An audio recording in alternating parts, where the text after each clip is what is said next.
Welcome back onto international news. The United Nations Security Council will convene later on today in New York on the escalating situation in Ethiopia. This meeting comes amid growing calls for a ceasefire as tensions rise there. The U.S. Special Envoy for the Horn of Africa, Jeffrey Feltman, is in Addis Ababa to push parties towards an end to hostilities after the government earlier this week declared a state of emergency. A move it hopes will defuse the one-year-long conflict between the federal government and the Tigray's People Liberation Front. Western and African countries, the United Nations, as well as the African Union, have led the calls for an immediate ceasefire. This comes as forces aligned with the TPLF signed an agreement earlier today in Washington with 8 Ethiopian groups to establish an anti-government alliance that will push for a political transition in the country. As a response to the myriad of crises facing the various nations of the country and to reverse the harmful effects of Abiy Ahmed's autocratic rule to our peoples and beyond, we have recognized the urgent need to collaborate and join our forces towards a safe transition in the country. Hence, have established the United Front of Ethiopian Federalist and Confederalist Forces. The United Front of Ethiopian Federalist and Confederalist Forces is aligned our collective will towards unified struggle for democracy, equality, and self-determination that benefits us all mutually. We have agreed, among other things, to establish a joint command responsible for all-round engagement and to work jointly towards an all-inclusive national dialogues and the establishment of transitional arrangement with the view of addressing the political crisis affecting the country. Well, our U.S. correspondent Sherwin Bryce-Pease is watching developments for us. He joins us live from New York. Sherwin, great to have you with us as always. We see that the Ethiopian government very quickly rejected the new formation as a publicity stunt, and the situation on the ground just going from bad to worse. Yeah, a publicity stunt, and saying that the groups don't have any traction, Francis, in Ethiopia. But this comes in the context of escalating international pressure on the protagonists in Ethiopia. We are hearing from the European Union. We are hearing from the African Union. The United Nations Secretary General had a call with Abiy Ahmed, the Prime Minister of Ethiopia, on Wednesday. The Security Council is holding an emergency session. And it also comes in the context of this Human Rights Commission, the Ethiopian Human Rights Commission, in a joint report with the Human Rights Council in Geneva, the UN Human Rights Council, confirming atrocity crimes committed by all the forces, the TPLF, the Ethiopian Defense Force, the Eritrean Defense Force, and their allied groups, condemning these atrocity crimes that they say could amount to war crimes. This was the High Commissioner for Human Rights, Michelle Bachelet, earlier this week. We have reasonable grounds to believe that during this period, all parties to the Tigray conflict have committed violations of international human rights, humanitarian and refugee law. Some of these may amount to war crimes and crimes against humanity. Civilians in Tigray have been subjected to brutal violence and suffering. The Joint Investigation Team uncovered numerous violations and abuses, including unlawful killings and extrajudicial executions, torture, sexual and gender-based violence, violations against refugees, and forced displacement of civilians.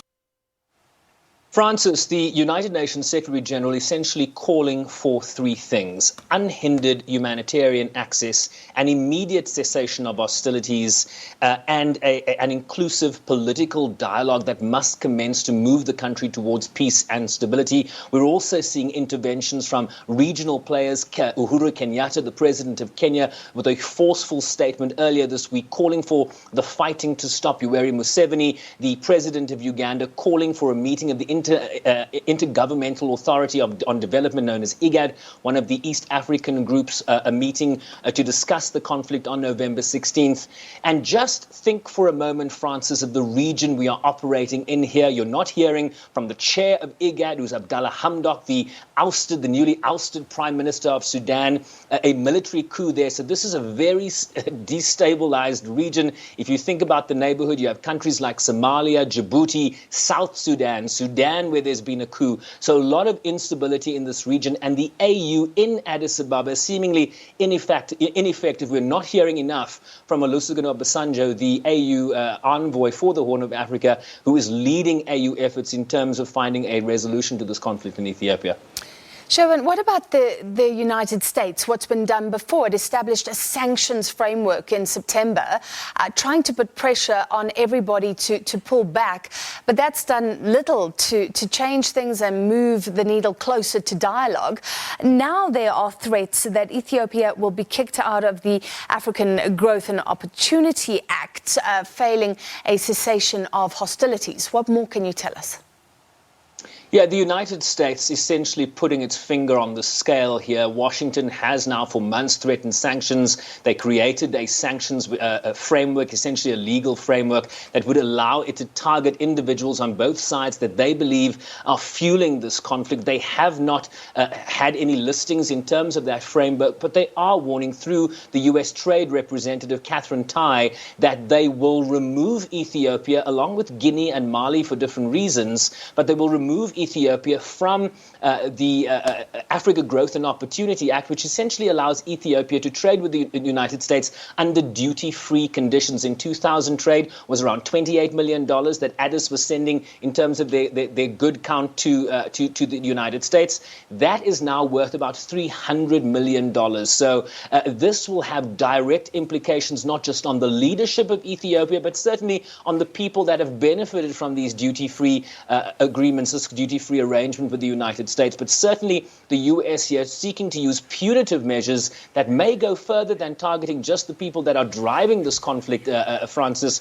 And their main concern here is the humanitarian situation in Ethiopia. You have acute hunger and starvation, famine conditions affecting almost 1 million people in the northern regions. You have Tigray in the north. You have the Afar region to its east, and slightly west to the south you have the Amhara region. And the concern here is that you are seeing TPLF forces advancing on Addis Ababa. I've seen reports that says they are a day away in terms of a drive to Addis Ababa. So there is an intensification on the ground, and you're certainly seeing the international community coming together, and no less in the Security Council meeting that is imminent.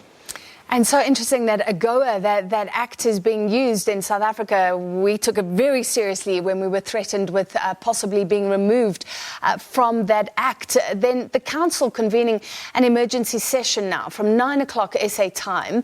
Sherwin, why has the council dragged its feet, given that we are now 1 year into this conflict and there are very little signs of it abating? Yeah, because of a lack of UN reform, one could proffer, Francis, the fact that you have powerful countries that are able to use their national perspectives and national positions really to shape what might be a broad consensus on Ethiopia. You probably have about 13 countries out of the 15 that are in agreement. Then you have China and Russia that do not believe that the situation in Ethiopia is a threat to international peace and security, which is the purview of the UN Security Council. So you have a divided Security Council and very powerful countries in there that can certainly shape the trajectory of this council given their national positions, and we are seeing that again play itself out. Essentially, the council is stuck on the release of a press statement, essentially a non-binding press statement that would essentially call for a cessation of hostilities and affirm the role of Olusegun Obasanjo as the AU envoy in bringing the parties closer together. It's not controversial. It calls for unhindered humanitarian access, and yet this council is unable to agree on the language from a united council. And this is a big concern for the UN Secretary General. He again today called for the council to speak on with one voice. That has yet to be seen here, Francis. All right, thank you very much, Sherwin Bryce-Pease. That update from the US and across the board, we will be following what's happening in Ethiopia with our various correspondents. Certainly grave for women and children, with reports of atrocities from all players in that conflict. And that's where we end it.